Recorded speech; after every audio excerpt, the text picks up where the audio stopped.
like they're in New York. My thing is this here. God said this here, right? Now check this here out. Ku Klux Klan. I'm God. I'm all powerful. You don't think that I have the power to preserve my... Who can kill God? Nope, nothing. The word, then who is the word? The word is God. So the God, so what you of God. So what you saying? God don't have the power to preserve His word to get to man. So we know God is not the author of confusion. So when we say something was stolen, so okay, God, you don't have the power. It wasn't stolen. Okay, if it was destroyed, God, you don't have the power to put back what man is trying to do. So if you leave it like that, then we become justified in anything we do.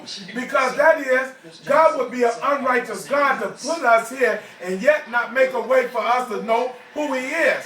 Listen what I'm saying. You can't, okay, but you have to listen to what I'm saying. I'm saying God is not the author of confusion. God is not going to have a piece of His word over here, a piece of His word over there. Whatever God tells you about this particular scripture in China, tell me about this